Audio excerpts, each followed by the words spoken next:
All right. Welcome to one of the interactive maps on the New York Times website.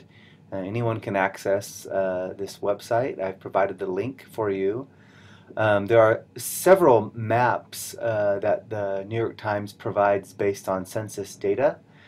This particular map is based on 2010 census data, and we're looking currently at the map on racial and ethnic groups distributed across the United States. If you click here, you can see that there are other maps available as well. And so I invite you to explore these maps and look at the ethnic and racial and other aspects of the current U.S. population and 2010 population in the United States as a whole. And you can also zoom in and look up different cities, counties, states, communities across the country. So I want to focus, since this week we're talking about race and ethnicity, I want to focus on the distribution of racial and ethnic groups across the country. So in this current map that we're looking at, each dot represents 25,000 people.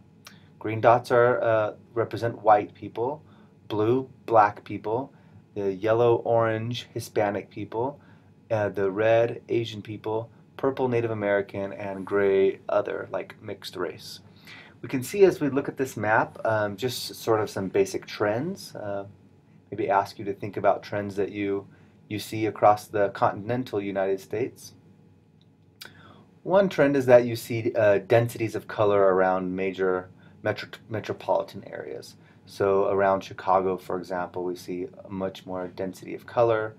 In the Seattle or the Tri-Cities area, in Washington, Miami-Dade County, of course Los Angeles and the Bay Area in San Francisco.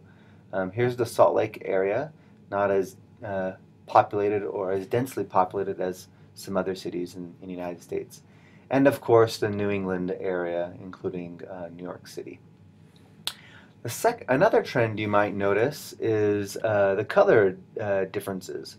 We see along the border lots of the yellow-orange. Hispanic populations are highly concentrated in California and along the border, but also in areas in Florida. This is mostly Cuban American population, but others from the Caribbean origins.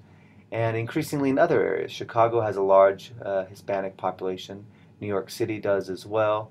And we're seeing the Latino population, as we'll see in this week and in future topics, the Latino population is spreading to other states as well, including Utah, Colorado. There's been a presence, but an increasing presence, and many other states, especially in the South, has seen a boom in Latino population in the last 20 years, and the Rocky Mountain areas as well. So we also see the black population, the blue, is much more concentrated in the eastern United States than in the west. And we see much more blue in the south than in the north. And then also the black population is concentrated heavily in urban areas. Here we have Memphis and New England areas as well. And we'll continue to look at the distribution of the African American population. Of course, in New Orleans and other areas of the South, there's a large black population. Blacks are also represented in Southern California quite heavily, though not as strong now as the Latino population as of 2010. So I want to think about this idea of integration and segregation. So we're looking now at a whole, but as we zoom in to these cities, some of these urban areas and maybe suburban areas, how are these racial and ethnic groups represented in neighborhoods? How well do they integrate or not? So when we think of one of our most progressive cities, we probably think of the top three would be New York City. So I want to go to New York here, and let's look at this idea of integration or segregation by race ethnicity. So here we have Brooklyn down here.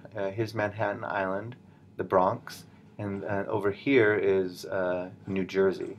As we zoom in, we see that New York City is the most densely populated area in the United States, one of the most densely populated in the world, um, and one of the largest cities in the world as well.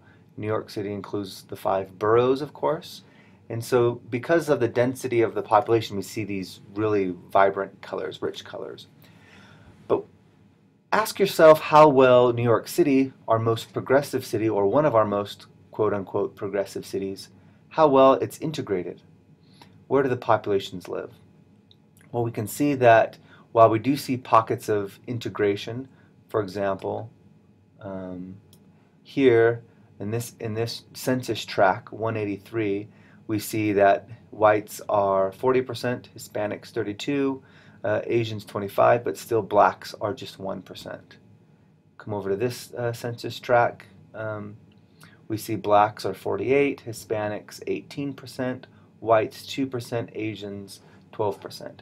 So there are certainly neighborhoods that are more integrated than others, but on the whole, we see that by and large there's a great deal of segregation still, even in our most progressive cities. So green again represents whites, and blue represents the African American population. We see in Harlem, for example, that there's more density of African Americans. We can see this also in New Jersey, where we see in the west side of Newark a greater density of African Americans. And so we have to ask ourselves, how much progress have we made if this continues to be an issue, the issue of segregation by neighborhoods? How can we be exposed to difference when we're living in neighborhoods that are not well integrated? And then also an interesting question is how well some ethnic or racial groups integrate better than others.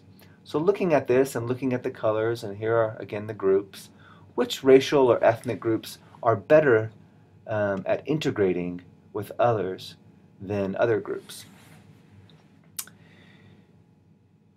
Probably Asians are the best at integrating. And this could be for many different reasons. There are multiple ethnic groups within the Asian quote-unquote racial group, and they tend to sort of gravitate. Also, middle-income folks integrate better than low-income and high-income folks. And so the Asians on average have higher incomes than Hispanics or blacks, and so that could also be an issue. Then who are the worst at integrating? Probably whites and African Americans, and that certainly has a long history. And so we can think about implications related to prejudice, discrimination.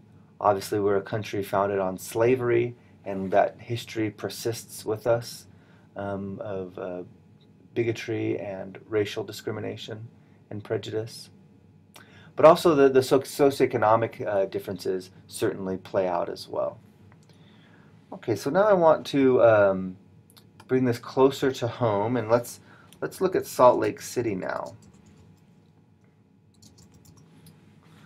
So here's the Salt Lake area. Not surprising, it's less densely populated, and it's more white overall.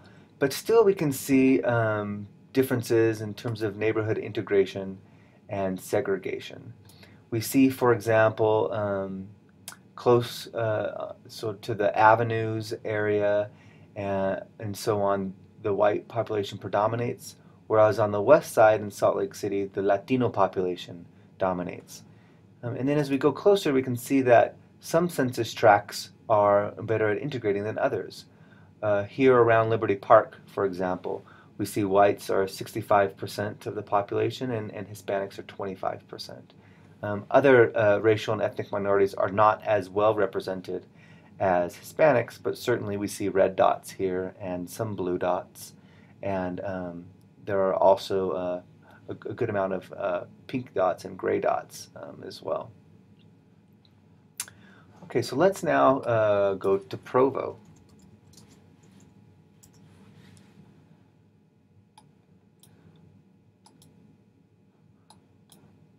So around campus in Provo, here's campus here, we see a density of population, and that's because of the dorms and apartment buildings and the like.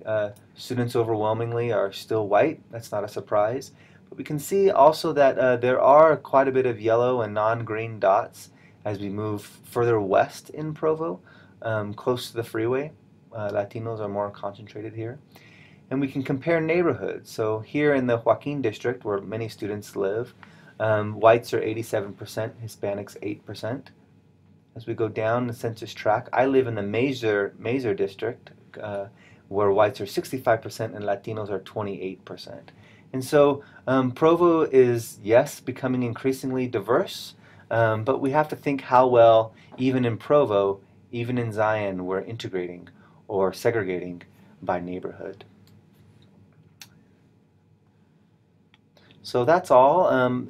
If exposure really challenges our discrimination and our prejudiced behavior, and exposure depends on where we live and how well integrated we live, we have to think about the constraints of our neighborhood, the constraints of where we decide to live, who we decide to be among. And there are many things to consider in terms of where we live, but we often don't think about how well integrated that neighborhood is. And it's just something to reflect on.